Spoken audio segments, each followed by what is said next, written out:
kad šitame visame reikale yra ir ta vadinama geopolitinė sudėdamoji. Ir va dabar pereikim į šito sklandžiai į žymiai svarbesnę problemą negu pats virusas. Žymiai svarbesnė. O mes negalim atmest, girdėdami, kas vyksta pasaulyje, kad tai gali būt sudėdamoji tų procesų, skirtų visiškai kitiem klausimams spręs, nieko bendro neturintiems su sveikata ir virusais. Dabar žiūrėkit. O šiandien buvo partijos vienos Seime turinčios daugumą suvažiavimas ir jos pirmininkas pasakė, kad iš kur jūs čia tas baimės traukėt, kur jau čia tie pavojai, už kokio kampo tie pavojai slypi. Ir aš tikiu, kad jis tikrai taip ir mano. Nes šiandieną ypatingai jaunimas, ne visi, ne visas jaunimas, bet yra dalis jaunimo, kurį mes patys vyresnė karta tokį išauklėjom. Jis šiandieną gyvena tokiam nerealiam pasauly, jis tiki vakarais besąlygiškai, tai yra tikėjimo praktiškai forma, religija tai yra. O dabar aš jums užduodu klausimą, pradžiai, žiūrėkit. Yra dvi valstybės pasaulyje. Viena turi milžinišką skolą, kuri praktiškai negrąžinama.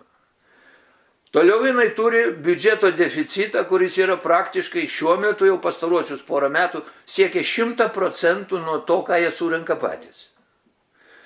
Šita valstybė turi chronišką biudžeto deficitą, kuris siekia irgi ten beprotiškus mastus ir susimašiau truputį, reiškia, yra 3 dedamosios. Skola milžiniška, biudžeto deficitas milžiniškas ir chroniškas ir užsienio prekybos balansas neigiamas, kuris siekia $100 milijardų daugybę metų.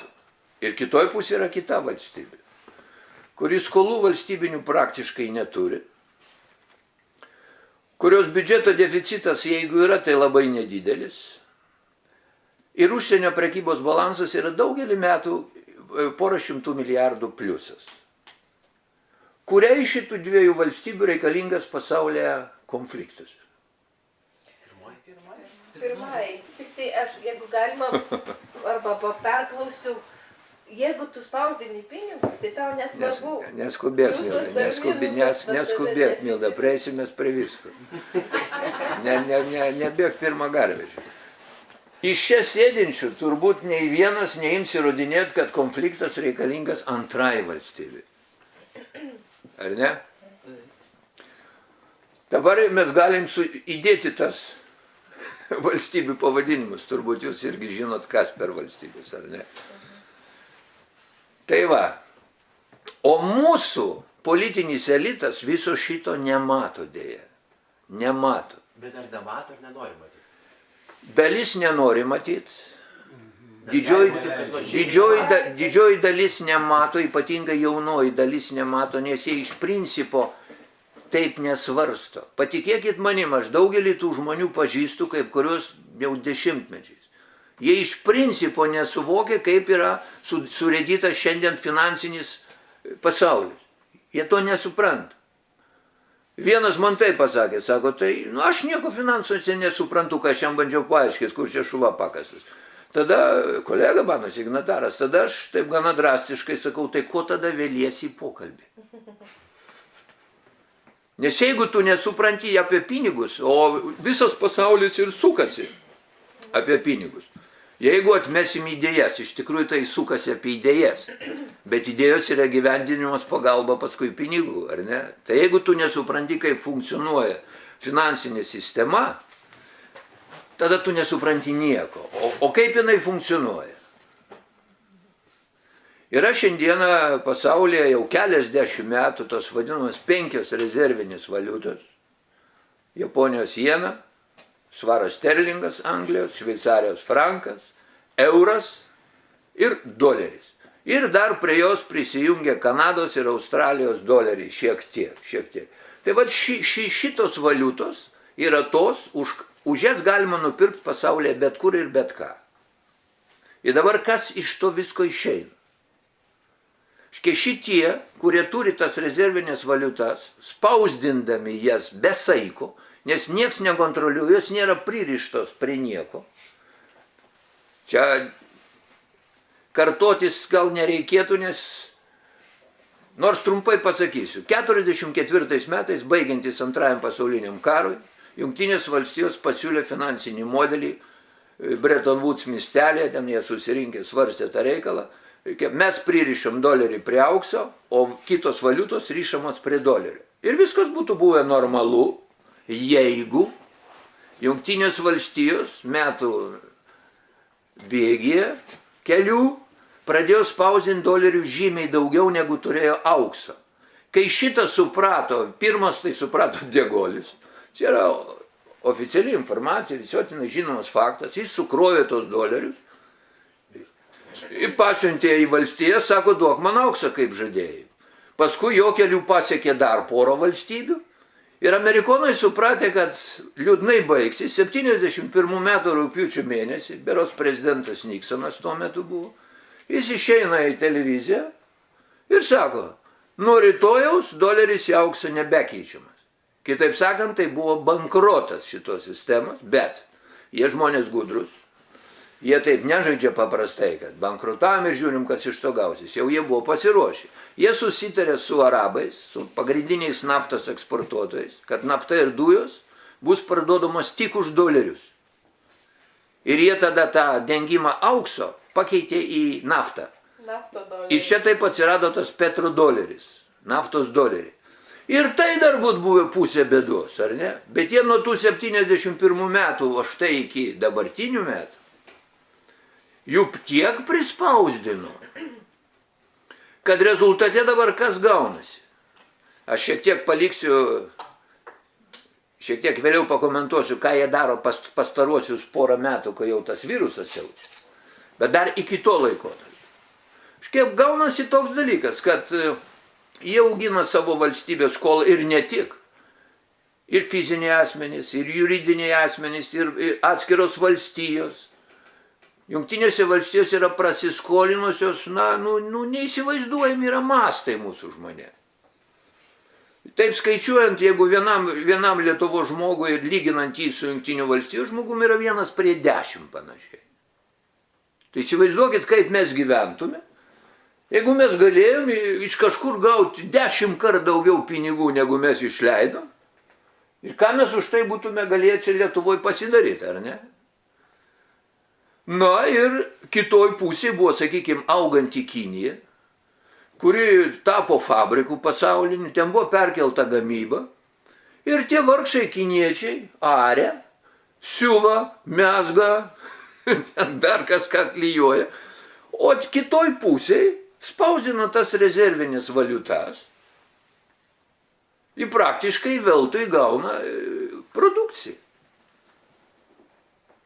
Ir natūralu, kad šitas reikalas ilgai tęstis negalėjo. Ir va dabar mes artėjam prie kulminacijos, apie šitą reikalą šneka vėlgi. Čia ne aš Lietuvoje sugalvoju tos dalykus, aš visą tai skaitau Jungtinių valstijų spaudoje. Kas įdomiausia, jie tai tuos dalykus svarsto. O mūsų politinis elitas, ne tai, kad nesvarsto, visi net neskaito tų laikraščių. Tai, ką aš jums kalbu, tai aš čia nieko nesugalvoju, aš viską perskaitau jų spaudoj. Ir ne kokiai nors marginaliniai pogrindiniai, o pačiose Financial Times, New York Times. Jie visi svarsto klausimą kokį. Kada įvyks šitos sistemos griūtis? Nesvarsto, ar įvyks ar ne. Šitoje jie nesvarsto, jie svarsto kada, kiek dar mes pratemsim. Ir dabar žiūrėkit, kas atsitiko per pastaruosius porą metų, kai tas jau virusas pradėjo siausti. Kadangi sustojo ekonomika, žmonės išėjo iš darbų, jiem reikėjo mokėti pašalpas, tai jeigu anksčiau, tai didelis kiekis tų pinigų likdavo toj vadinamoj finansų rinkoje. Ką tai reiškia finansų rinka? Reiškia yra akcijos, biržos tos, fondų biržos, kur akcijomis yra prekiaujama. Ir ten infliacija yra žvėriška.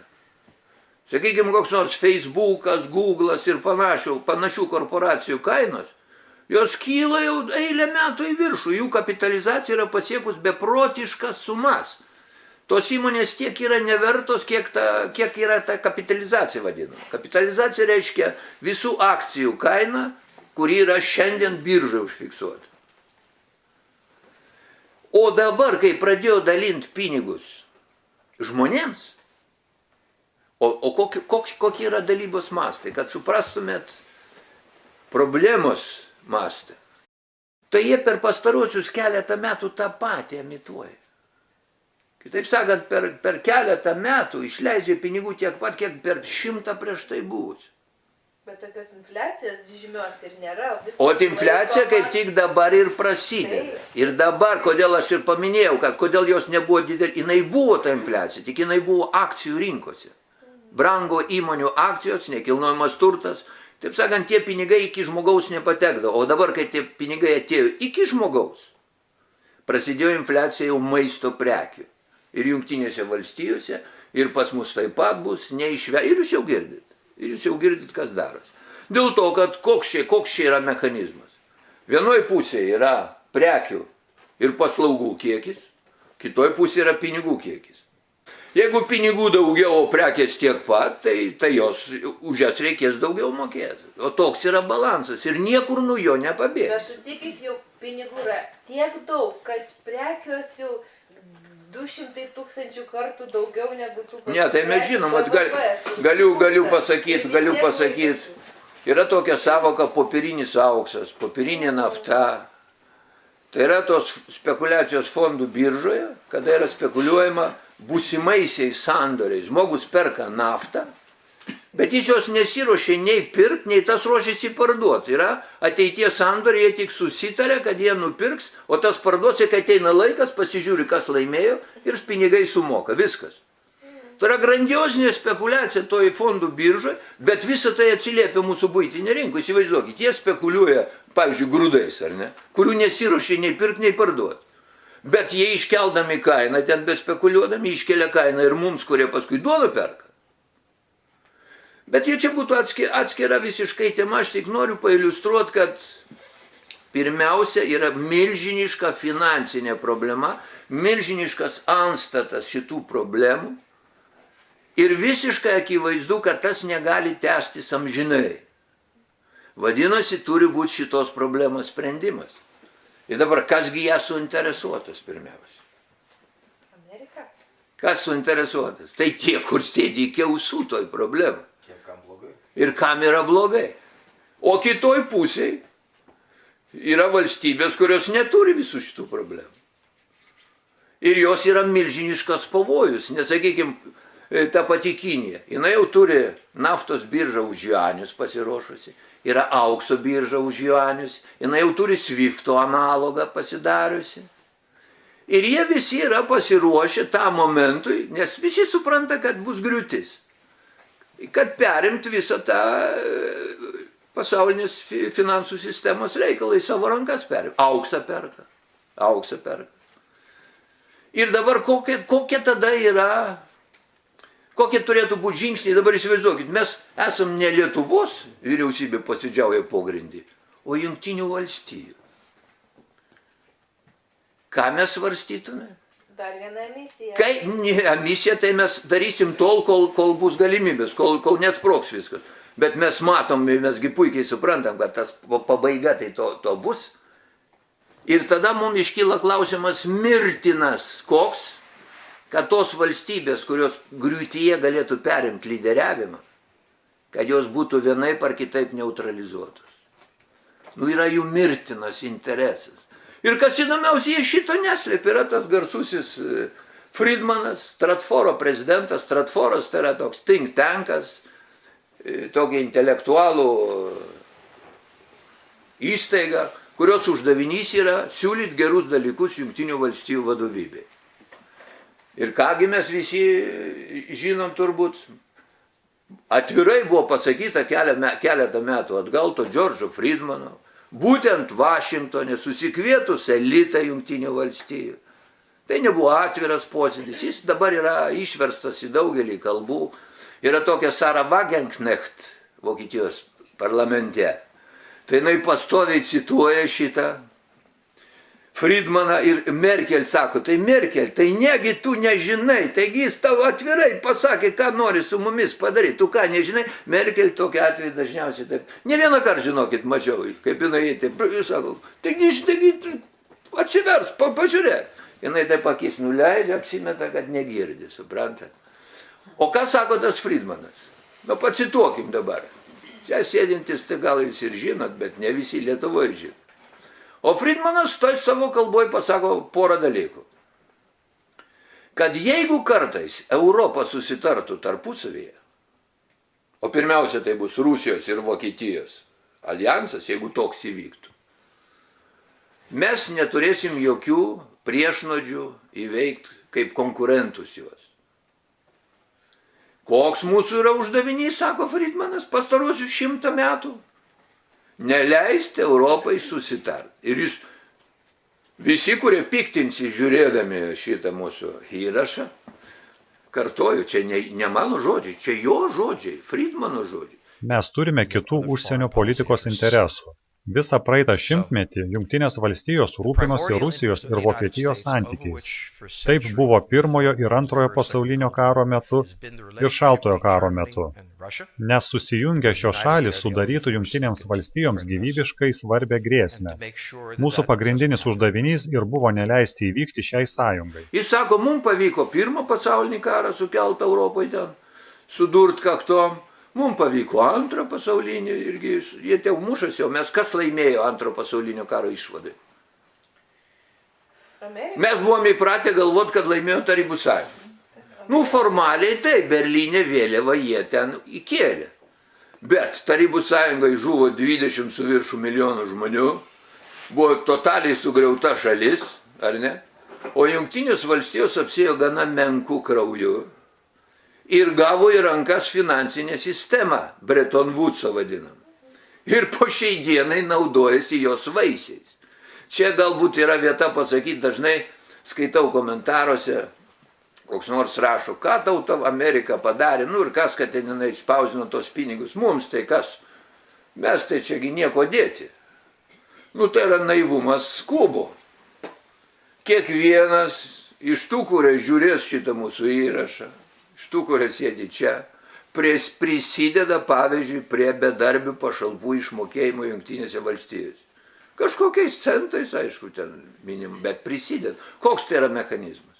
Dėl to, kad jeigu tie visi doleriai, kurie yra spausdinami Jungtinėse valstijose, liktų toj šaly, ten ir liktų, tai ten senai jau būtų viskas susprogę. Bet šitie doleriai pasklinda po visą pasaulį, atiteka iki Lietuvos ir mes irgi padedam palaikyti tą gyvenimėlį, kuris šiandieną klostosi Jungtinėse valstijose. Mes visi prie to prisidedam. Kiekvienas pasaulio pilietis, pavyzdžiui, gal ne visi žinos, bet Lietuva perka, ką Lietuva, Europos Sąjunga, perka dujas, naftą ir kitokius resursus, turėdama savo eurą, perka juos už dolerius. O dabar, kad tu gautum dolerį, už kurį nupirksi dujas, tu turi kažką parduoti, kad gautum tą dolerį. Tau jo nieks veltui neduos. O tas, kuris įspausdina, kiek be vargo kompiuterį porą nulių paspaudė ir viskas. Ir dėl to mes visi finansuojam Jungtinių valstijų gerbūvį. Visi, visas pasaulis. Dabar kodėl šito nemato, sakykime, Europos šalis, vakarų Europos? Mato. Vakarų Europoje yra pilna žmonių, kurie visą tą mato, apie tai kalba. Ta pati Sara Wagenknecht iš parlamento rūmų kalba apie tai. Puikiai mato. Bet yra palikta šiek tiek trupinių. Doleris neužima visą finansų rinką. Jis užima įvairiose erdvėse nuo 60 iki 80%, žiūrint kur ir kaip ten įvairiai. Ir yra palikta truputėlį eurui, truputėlį anglų svaro sterlingui, šveicarams truputėlį palikta, suprantate? Ir jie iš to irgi gauna naudą, tik ta nauda yra gerokai mažesnė. Na ir dabar vėl grįžkim prie klausimų. Tai arba tie, kurie piktinsis tuo, ką mes čia šnekam, tegu paneigia tą, ką aš dabar šneku, o paneigti reikia ne mane, o Jungtinių valstijų finansistus, iš kurių aš visą tą perskaičiau. Čia man nieko galvoti nereikėjo, tai jūs juos paneigit. O jeigu jūs paneigti negalėsit, o jūs negalėsit paneigti, nes čia yra faktai, aš čia jokių nuomonių, čia ne mano nuomonė, čia yra faktai. Tai tada jau iškelkim klausimą, kas yra suinteresuotas konfliktu pasaulyje? Kas yra tas agresorius, kuriam žūtbūt reikia pasaulio virsmo, po kurio bus ir paslėptos tos problemas? Nu, atsakymas ant delno guli. Ir dabar iškyla klausimas, kodėl viso šito nemato? Kodėl nemato žmonės? Vienas dalykas, jaunoji karta, dalis jaunosios kartos, aš jau sakiau, mūsų pačių vyresnės kartos, yra išauklėtos absoliučiai nekritiškam vertinime vakarų civilizacijų. Absoliutus, tai nekritiškas vertinimas. Antra sudedamoji, kodėl yra plačiai užmerktos akys.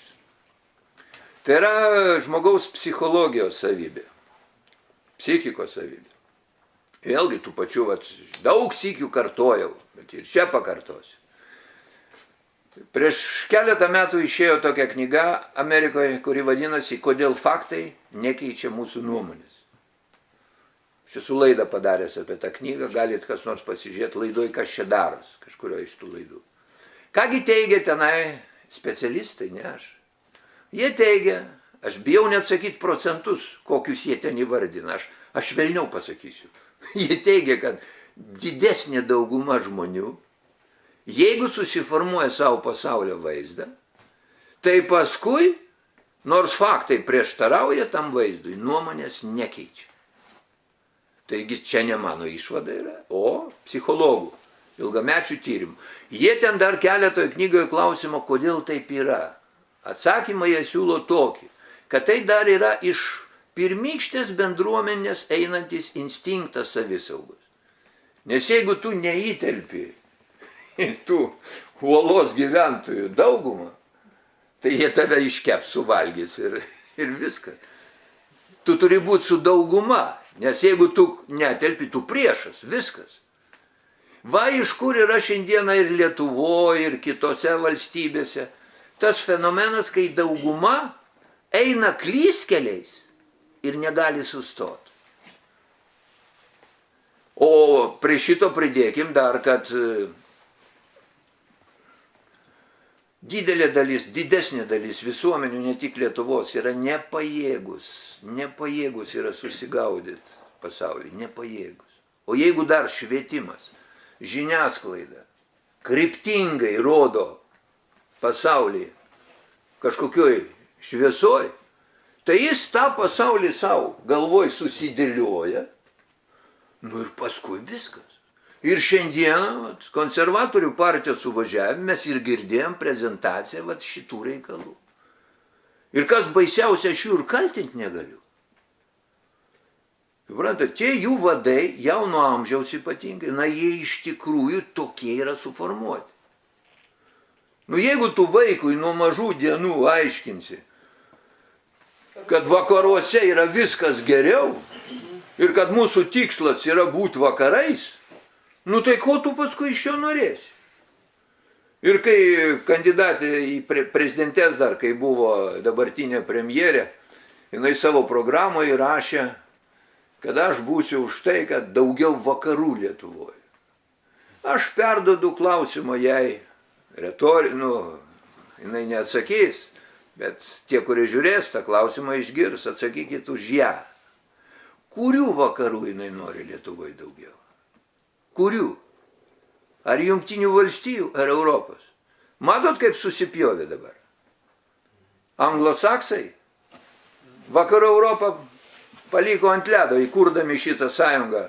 Valstijos, Britanija, Australija. Paskui aš atskirai pašnekėsiu, ką tai reiškia. Tai vienas dalykas yra didžiulis skirtumas tarp Jungtinių valstybių interesų ir vakarų Europos interesų. Jie neturi daug bendrumų. Jie yra tik kartais taktiniais sumetimais kartu eina į rytus. Tai vienas dalykas. Pačioj vakarų Europoje yra milžiniškas skirtumas Skandinavijos šalis ir, pavyzdžiui, Graikija, Portugalija. Tai yra visiškai skirtingi interesai jų. Ir pačiose valstybėse atskirose, pavyzdžiui, vakarų Vokietijoje dabartinė, ar ne? O šiandien bus rinkimai, vyksta šiandien rinkimai, ar ne? Tai ten viena dalis vokiečių vienaip mato pasaulį, kita dalis visiškai kitaip. Tai kai mūsų premjerė sako, kad aš noriu daugiau vakarų, kurių jinai nori vakarų?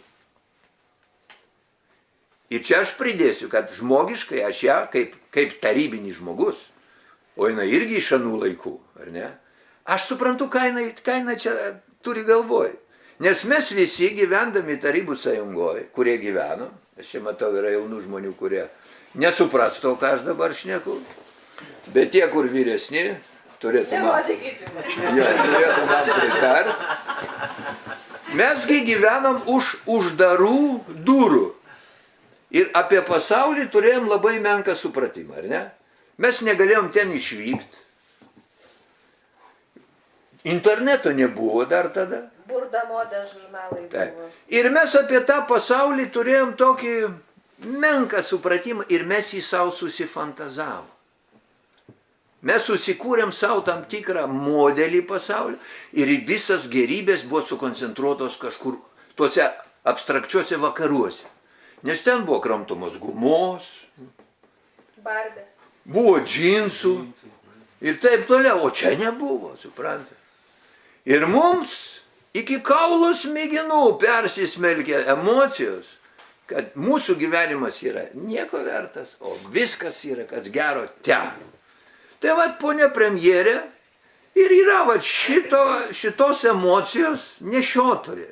Ir kai jinai sako, kad aš noriu daugiau vakarų, jinai greičiausiai turi va tą emociją. Žmogiškai aš ją suprantu, bet jinai yra absoliučiai be turinio. Tai dar būt pusė bėdos. Bet per šitos pastaruosius, 30-40 metų vakarai nutolo patys nuo savęs. Vienas dalykas, kad mes juos netaip viską įsivaizdavom, mes nesupratom, kas tas kapitalizmas, mes norėjom kapitalizmo, o dabar jau daug kas nori atgal grįžti socializmo mums duokit, suprantat? Bet čia dar pusė bėdos. Bet vienas dalykas, kad jau tada mes ganėtinai klaidingai viską matėm. Bet tie vakarai vadinami, šiandieną nieko bendro neturi šiandieniniai vakarai su tais, kurie buvo prieš 30-40 metų. Ką aš turiu omeny? Pirmiausia, vertybiniai reikalai. Tai yra visiška krizė šeimos instituto, tėvų ir vaikų santykiuose. Tai viską verčia aukštyn kojom. Ekonomika. Tai yra totaliai prasiskolinusios valstybės, kurios be skolų gyventi jau nebegali. Nes visas jų gerbūvis yra pagristas skolomis, kurios auga be proto auga. Ir dėl to, norėdami išlaikyti šitą gyvenimo lygį, jie priversti bus imtis kažkokių drastiškų priemonių. Toliau, migrantų reikalas. Aš turiu omeny vakarus.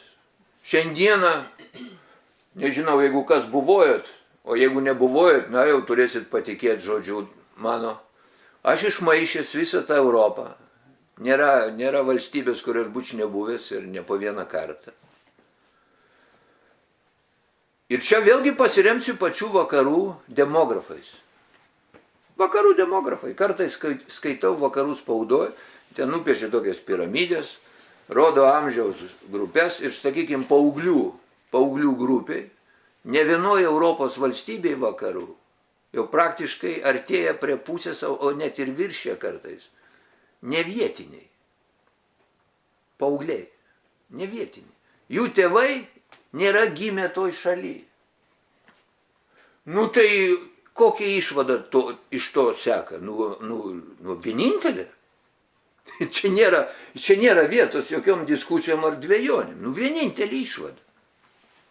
Dar 10-15 metų ir tie paaugliai bus rinkėjais ir jie spręs tų valstybių reikalus taip, kaip jiem reikės. O jų kultūra, jų pasaulio vaizdas, jų religija yra visiškai kitokia negu tu Europos senbuvį.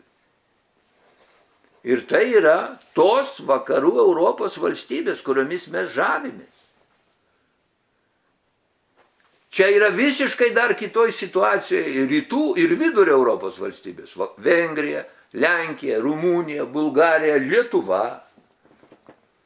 Mes dar turim galimybę neįbristi šitą pelkę, į kurią jau įbrido iki ausų ir mano supratimu jau nebeišbris.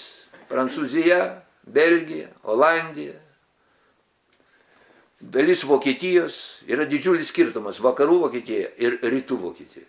Vakarų Vokietijoje praktiškai ten jau viskas yra baigta, rytų vokiečiai dar laikosi. Jeigu atsidarytumėt žemėlapį mečečių, elementariai į Google įvedat, mečetės Vokietijoje, jūs pamatytumėt milžinišką skirtumą. Vakarų Vokietijoje netelpa tos mečetės, tiesiog netelpa.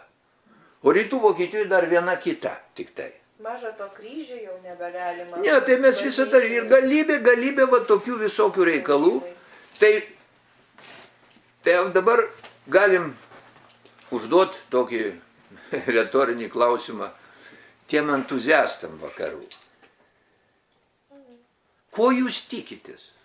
Jeigu jum yra svarbi Lietuva, jeigu jum yra svarbi lietuvių tauta, jeigu jūs norit, kad ir po 100 metų būtų Lietuvos valstybė, kad joje gyventų bent tiek lietuvių, kiek gyvena dabar, tas santykis 80-20, yra 80% lietuvių, 20 yra pagrindę lenkai, rusai, bet mes esam čia vietiniai, gyvenantys šimtmečiais. Jau apsipratę ir tai pažiūrėkit, kiek yra problemų. Dabar jau ne. Bet yra, bet... O dabar įsivaizduokit, kas bus, jeigu tas santykis sugrius. O jis griūna, vakarų Europoje jis griūna tiesiog mūsų akise. Jūs įsivaizduojat, kokios problemos ateis papildomos. Čia o tas, kas dabar vyksta pasienyje, tai čia yra tik gėlytės. Visiškas, ir tai jau mes ant ausų stovim visi, suprantate? O dabar įsivaizduokit, kad tai jau yra ne keli tūkstančiai, o keliasdešimt tūkstančių, arba 100 tūkstančių. Tai bus visiškai kita valstybė ir kitoks gyvenimas. Ir mes turėsim problemas, kurių vienas dalykas jau nebeišspręsim. Dabar iš to galėtų kam nors kilti įtarimas, kągi iš čia siūlo, suprantat? Kągi iš čia siūlo? Iš karto atsakau. Tikrai nesiūlau eiti į rytus. Tuo, kad ten mūsų nieks ir nekviečia. Tai vienas dalykas. Atsakymas mano, kalbant apie rytus, yra toks. Jie yra antiek dideli, kad net jeigu jie ateis su gerais ketinimais, mes uždusim tam glėby, dėl to, kad mes esam per mažai atlaikyti tokią jūrą svetimos kultūros, svetimos kalbos ir panašiai. Dėl to aš bijau to rytų kaimyno. Ir kai sako, kad rusai puola, Amerika padės, tai aš atsakau, kad nei tie rusai puola, nei Amerika padės. Abi teiginio dalis yra neteisingos. Bet iš tikrųjų rusai puola. Bet kokia prasme? O čia atsakymas tam, kuris nežino, koks šitas pavojus, už kokių kampų stovi. Šiandieną tų geopolitinių problemų sprendime pagrindiniai žaidėjai Jungtinės valstijos, Kinija, Rusija ir iš dalies Europos Sąjunga, bet tik iš dalies. Jie renka savo pėstininkus būsimam kare. Nu, akivaizdu tai yra. Ir štai tas alijansas dabar, valstijos, Britanija, Australija, dabar dar jau su Japonija šnekasi. Ir dar Indija vilioja. Jis yra nukreiptas, akivaizdu, jis yra nukreiptas prieš Kiniją. Bet atkreipkite dėmesį, čia yra alijansas kieno? Anglosaksų. Anglosaksų. O kokia yra anglosaksų savybė? Pagrindinė per 1000 metų. Jie buvo pasaulio šeimininkai, šimtmečiais. Buvo Britų imperija, šimtmečiais kontroliavo Indiją, Kiniją, didelė dalį Afrikos, Pietų Ameriką, taip toliau. Paskui perėmė Jungtinės valstijos. Ir dabar jie grįžta atgal, vėl daro alijansą. Ir čia yra dar vienas įdomus aspektas šitų reikalų. 19 amžiaus antroji pusė, 20 pradžioj, Anglijos geopolitiniai filosofai atvirų tekstų susakė tokį pasaulio vaizdą, kaip jie mato. Ne aš. Anglijos galvos didžiausios. Britanijos galvos. Smulkiai aš apie tai esu papasakojęs berods 6 naktigonį. Ten smulkiai yra su pavardėm, su visom iliustracijom. Čia tik esmę pasakysiu. Šitie Britų geopolitiniai filosofai išvedė tokią logiką, kad sako, yra salų valstybės ir yra žemyninės valstybės. Ir tarp jų yra amžinas konfliktas. Kodėl? Dėl to, kad Britai tai yra sala, gana nedidelė. Ir ten trūksta resursų, kad išmaitinti ten tuos 10 milijonų. Dėl to jų ekspansija visada yra į žemyną. Ir Britam tas sėkmingai pavyko.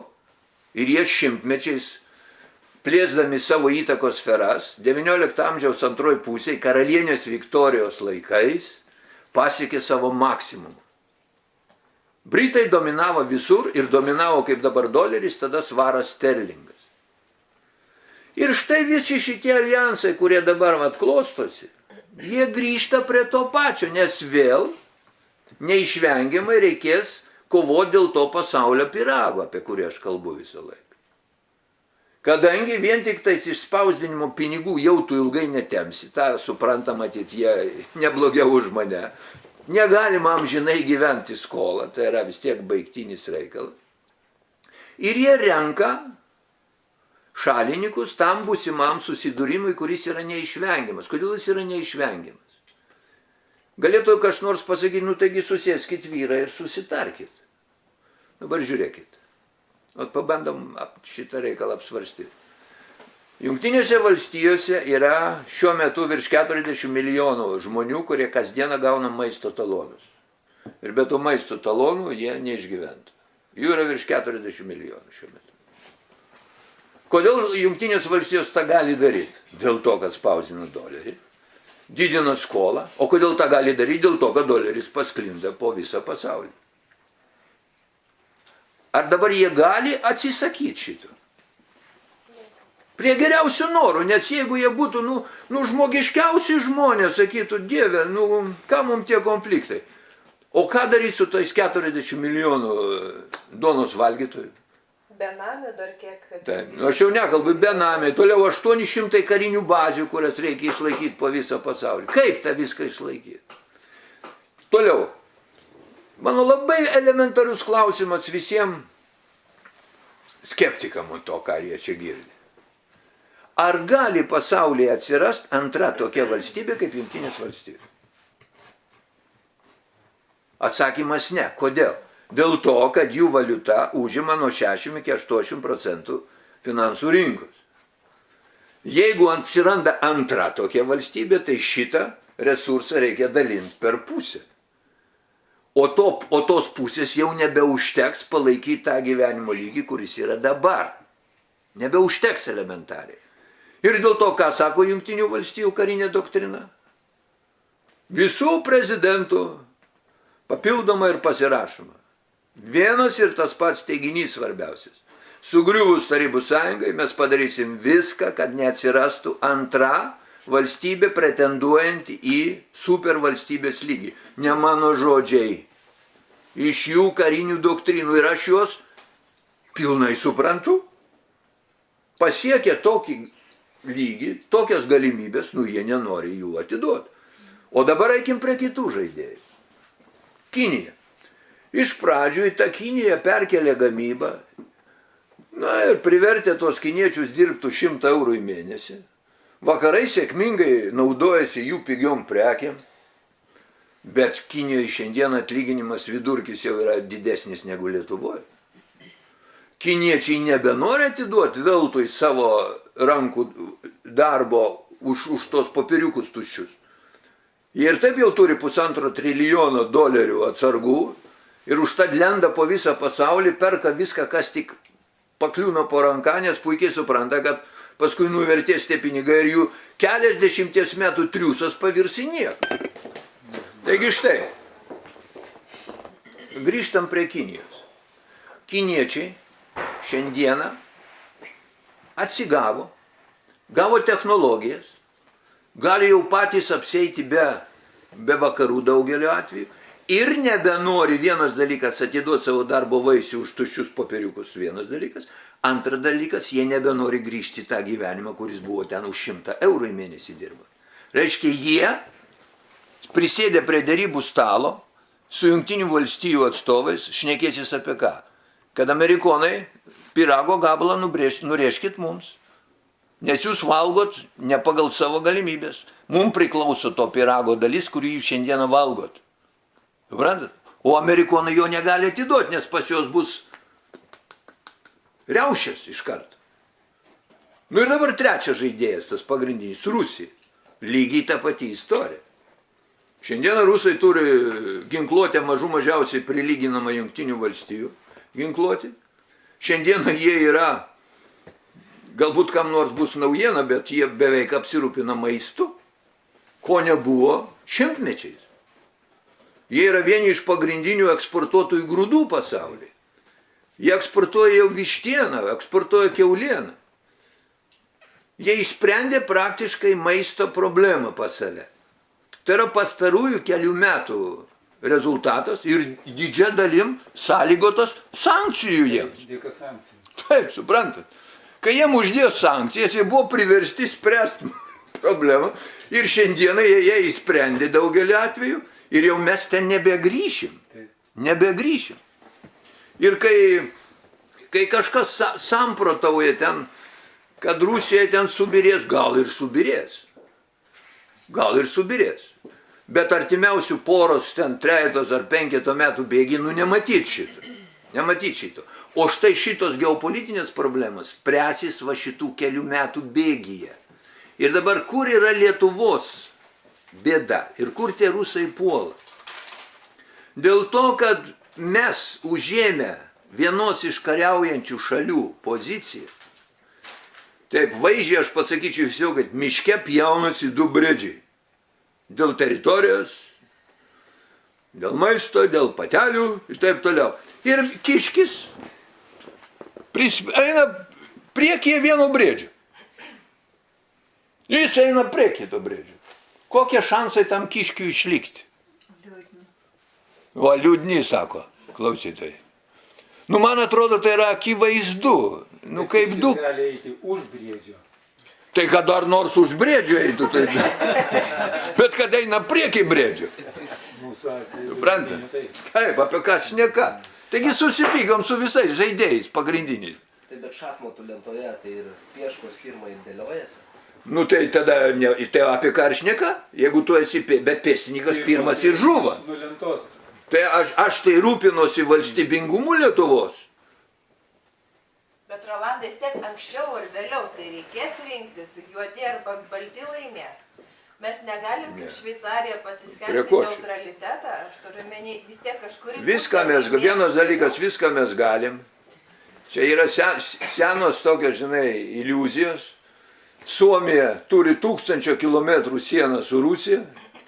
Suomijos prezidentas čia prieš keletą metų atvažiavo į Sočį, 6 valandas plaukėjo dviese su Putinu. Be vertėjų, 6 valandas. Jis iš to laivo iššoko. Aš mačiau reportažą, kaip jie atplaukė laivas. Jis iššoka tiesiog, džiaugsmo kupinas. Ir aš taip žiūriu ir galvoju, Nu kas tau tą džiaugsmą galėjo sukelti? Nu kas? Negi jų ten 6 valandas kalbėt apie medienos eksportą ir ten, žinai, Apie moterį. procentus. Nu, aš įsivaizduoju, kad kalba buvo tik ta tokia svarbioj vietoj tik vienu aspektu. Kur yra tos raudonos linijos, kurias neperžengus jūs mums garantuojat valstybingumą išsaugojimą? Nu, kito nėra kelio. Ir dėl to galvot, kad Lietuva apsaugos, čia mūsų tie bokseriai nupirkti, Jų nėra. Dar nėra. nu, net jeigu jie ir būtų, nu, tai yra, nu, juokinga. Nu, juokinga. Bet Rolandai, klausimas tame, kad... Dalio, palauk. Atsiprašau. Ja, paskui. Palauk, nemašykit, paskui, visi klausimai paskui. Dabar žiūrėkit, galvot, kad mūsų apsaugos Jungtinės valstijos po to, kas atsitiko Afganistane, va ką tik. Gal ne visi žinot, bet, pavyzdžiui, pradžioj Bagramo toj kariniai bazėje, ten buvo kartu Britai, dar daugiau. Britai ateina pusryčiauti, žiūri, kad tuščia. O kolegų vyresnių jau nėra. Jie net Britam nepasakė, kad išvažiuoja, išskrenda, suprantat. Nu kaip galima viso šito nematyti? Kaip galima šito nematyti? Vadinasi, mūsų, jeigu mes norim išsaugoti savo valstybę, valstybingumą kaip tokį,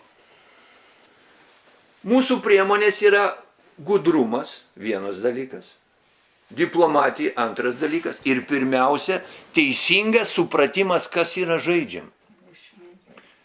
Įvertinimas visų interesų. Kaip pavyzdį duosiu, 2 pavyzdžius duosiu. Vienas tai yra Klaipėdos kraštas. Kai 23 metais lietuviai paėmė Klaipėdos kraštą, gal ne visi žinosit, šitą jų žingsnį parėmė kas? Tarybų sąjunga ir vokiečiai. Kodėl? Todėl, kad tuo metu buvo konfliktas su Lenkija tiek iš Vokietijos pusės, tiek iš Tarybų sąjungos. Ir nei viena, nei kita valstybė nebuvo suinteresuota Lenkijos stiprinimu, o Klaipėdos krašte stovėjo prancūzai ir laukė, kol Lenkai sudaros Lietuvą, kad atiduotų Klaipėdos kraštą Lenkams, kad jie turėtų išėjimą į Baltijos jūrą. Nes tie uostai, kur dabar Lenkijai priklauso, jie tada jam nepriklausė. Dancingas buvo laisvas miestas, kiti priklausė vokiečiam.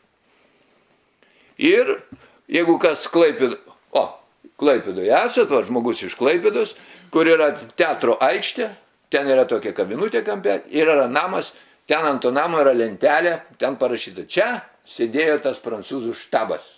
Ir laukė, kol Lenkai paims galutinai Lietuvą, kad galėtų atiduoti Lenkams prieigą prie jūros. Ir štai mūsų tuometiniai, galvas mūsų tuometinis, lietuviškos, supratę šitą žaidimą, žengė tą žingsnį ir laimi Klaipėdą Lietuvos labui pirmą kartą istorijoje. Klaipėda niekada nebuvo administruojama Lietuvos valstybės. Jeigu mes eisim ten iki Vytauto laikų, kas ten buvo dar 1000 metų atgal, mes jau nežinosim. Ir štai nuo to laikotarpio mes turim Klaipėdą, Kauną ir Vilnių savo valstybei. Tiesa, 39 kovo mėnesį mes tą Klaipėdą Hitleriui buvom priversti atiduoti. Bet aš čia iliustruoju, kodėl. Teisingai supratus žaidimą, mes gavom Klaipėdą. Ir dabar kitas pavyzdys. Lenkija tuometinė. Vat kaip dabar mūsų politinis elitas ir Lenkijos taip pat. Taip tuo metu Pilsudskio Lenkija skendėjo savo fantazijose. Tarp kitko, Lenkai pirmieji sudarė sutartį su Hitleriu. 34 metais buvo sudarytas Bemo ir Ribbentropo paktas. Ten buvo ir slaptieji protokolai. Ko Lenkai tikėjosi? Jie tikėjosi, kad pajudėjus Hitleriui link rytų, jie dar išplės savo teritorijas, mūsų sąskaita, Baltarusijos ir Ukrainos. Jiems dar buvo mažai. Jie 34 metais sudaro šitą sutartį. Nu, čia yra faktai istoriniai, taip? Ir viskas jiems gerai klostosi. Lenkija yra didžiausias hitlerinės Vokietijos sąjungininkė. Kai Pilsudskis numirė, jų tuometinis vadas, tai Berlyne buvo gedulingos apeigos, jas aplankė Hitleris. Lenkai buvo laikomi didžiausiais hitlerinės Vokietijos sąjungininkais Europai tuo metu. 38 metais, turėdami už nugaros tą Hitlerio Vokietiją, jie paskelbė ultimatumą Lietuvai, kad mes užmegztume diplomatinius santykius ir pripažintume Vilnių jiem praktiškai. Ir mes tą padarom. Mūsų Seimas nubalsuoja. Paskui ateina Čekoslovakijos eilė.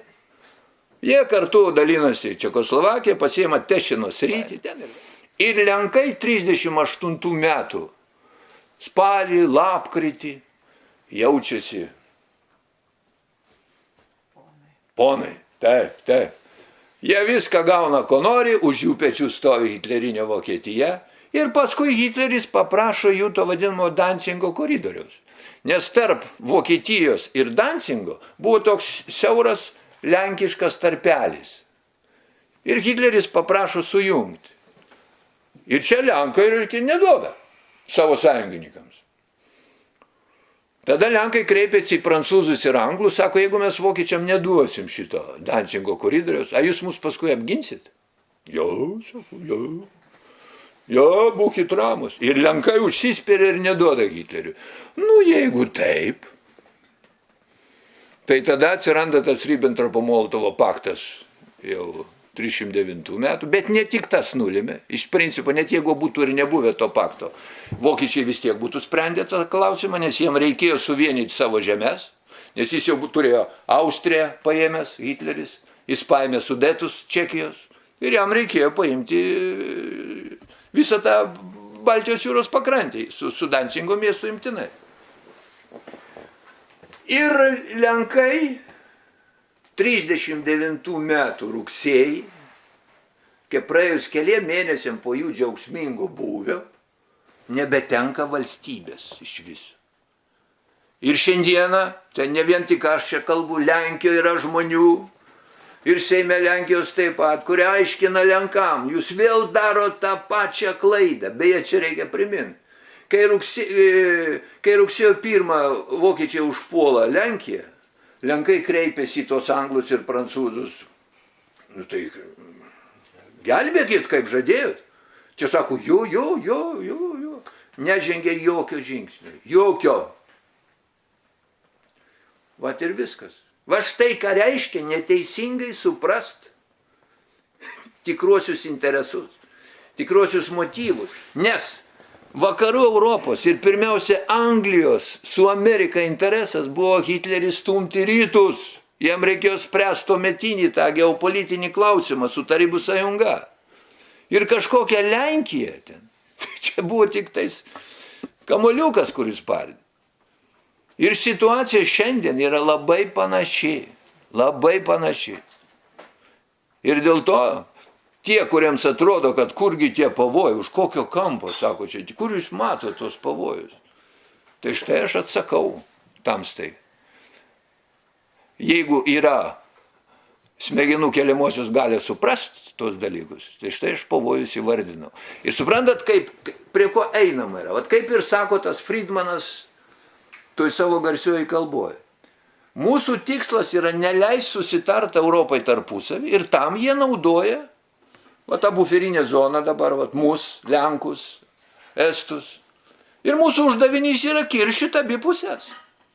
Ir dabar žiūrėkit, ką aš sakau, kad rusai iš tikrųjų puola. Situacija bus tokia, kad rusai bus pastatyti prieš situaciją, kai jie neturės pasirinkimo. Suprantat? Jie neturės pasirinkimo, nes yra karaliaučiaus rytis. Ir jiem reikia sausumos koridoriaus į tą karaliaučių. Karaliaučiaus jie neatiduos. Nu, aš nežinau, kokiom aplinkybėm jie atiduotų tą karaliaučiaus rytį. Tai yra strategiškai būtinas reikalas jiem, taip? Nu ir natūraliai, kad iškilus va tam geopolitiniam konfliktui kažkokio tai pavidalo jau karštų, jiem reikės sausumos sienos, tai yra sausumos kelio, o jis eina per Lietuvą. Va, kuria prasme rusai mus puola. Ir mes, jeigu šito neįvertinsim, tai mes pakliūsim jau į jų rankas ir jie spręs su mumis, ką daryti po to. Ir nieks mūsų neapgins. Nieks mūsų neapgins. O juos pastatys į tokią situaciją kaip su Krymu. Jos pastato į situaciją, kad jeigu jie nieko nedaro, Kryme atsiranda Jungtinių valstijų karinės bazės. Kitaip sakant, jiem prie smilkinio yra pridedamas pistoletas. Nu ką jūs begalvotumėte apie tą Rusiją? Ką jūs ten besvarstytumėte, ar jinai demokratinė, ar nedemokratinė, ten agresorius, ne agresorius, bet jeigu kažkam yra priremiamas pistoletas, nu jis tenksis jį pašalinti. Ir jie tą Krymą pasiima, kaip strateginį objektą. Tai Karaliaučiaus sritis yra lygiai toks pat reikalas. Ir Lietuva yra va to sausumos kelio. Tai tik Karaliaučiaus sritis ir visa Lietuva. Ne, taip palaukit. Kelias į Karaliaučių sausumos gali eiti arba per Lenkiją, Suvalkų tas koridorius vadinamas, arba per Lietuvą. Per Lenkiją jis eit negali dėl to, kad ten yra Augustavo pelkės, kanalai tie, miškai. Iškiek greičiausiai bus pasirinktas šitas kelias. Ir mes turim visą šitą įvertinti, atsižvelgti. Mes nesprendžiam. Kaip nesprendžiam? Yra sprendimo būdai, aš jau prieš daugelį metų sakiau. Yra sprendimo būdas ir labai paprastas, jūs turit pasiūlyti įvertindamas interesus. Jūs tai mes kas? Lietuva kaip valstybė, jeigu jūs norite išsaugoti tą valstybingumą. Atsiranda kažkoks šansas. Priešingų atveju, kai jau jie eis situacijai, kai jau nebebus laiko svarstymui, nu mes pakliūsim į jų rankas. Aš nenoriu pakliūti į jų rankas. Nenoriu. Svarbiausia yra suprasti klastą, bet niekas nenori nei tartis, nei girdėti. Dėl to, kad mūsų politinis elitas, viena dalis jų paprasčiausiai neturi smegenų suvoktos dalykus, o kiti yra antiek prifarširuoti neteisingos informacijos. Antiek yra iškreiptam pasaulį gyvenantis, kad jiem atrodo, kad tą, ką aš dabar šneku, tai čia yra tiesiog siaubas kažkoks. Siaubas. Netikra. Taip. Ir dar dažnai sakys, kad čia jisai fantazuoja, supranta. Čia seka jis pasakas. O kodėl aš šitos dalykus žinau senai. Prieš 10, prieš 20 metų visą tą žinojau. Bet kalbu pirmą kartą dėl to, atvirai ganėtinai. Dėl to, kad praktiškai laiko nebėra. Laiko nebėra. Kokiu atveju tai gali atsitikti? Tai atsitiks neišvengiamai. Kadangi nėra galimybė susitarti, jūs suprantat, kaip yra? Nėra galimybė susitarti tiem pagrindiniam žaidėjams. Jie kompromisui nėra vietos, aš jums bandau ir paaiškinti. Jungtinės valstijos negali sumažinti vartojimą savo, negali. Kiniečiai nori vartoti pagal tai, kiek uždirba. Rusija taip pat. Vadinasi, jie spręs šitą pyrago dalybų klausimą vienokiu ar kitokiu konfliktu. Ir mes esam to konflikto kelyje. Išsaugot valstybingumą galima tik įvertinus interesus pagrindinių žaidėjų, supratus juos ir pabandyti pasiūlyti kažką jiems. Mes neturim ko siūlyti. Kas tai galėtų būti, koks siūlymas galėtų būti? Ką galima pasiūlyti? Jūs suprantat, ką galim pasiūlyti? Gerovės valstybė. Nieko čia.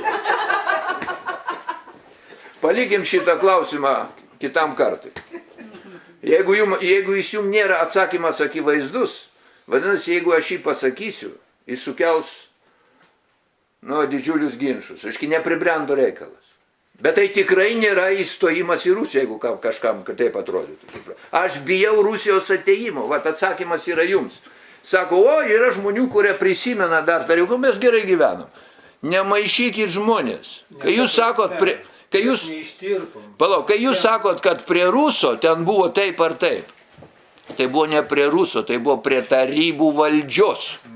Ir tarybų valdžia čia paliko tos namus, kelius, mokyklas ir taip toliau.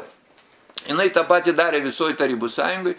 Šiandieną tarybų valdžios nėra. Rusijoje yra kapitalizmas. Kapitalizmas yra laukinis, žiaurus, nepaliekantis jokių ten iliuzijų, kad mums statys vėl teatrus ir kultūros namus. Ir televizijas, ir mokyklas, ir totoriams, ir mečetės.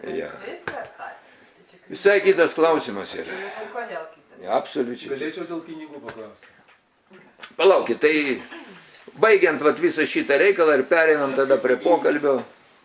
Rusai puola, iš tikrųjų puola, bet Amerika nepadės tikrai, bet jinai puola visai kitam kontekste. Ir mes stovim toj pačioj situacijai, kurioje stovėjo Lenkija prieš karinę, ir dabar tas pats Lenkija, irgi nesupratimas. Nes šitam konflikte tų pagrindinių žaidėjų tikslas, ir Jungtinių valstijų pirmiausia, yra išprovokuoti konfliktus, sukiršinti Europą tarpusavyje. Ir jeigu reikės, paaukos viską čia, šitam reikalui. Nu, tas yra ant tiek akivaizdu. Ir va čia yra pagrindinis pavojus Lietuvos valstybingumui.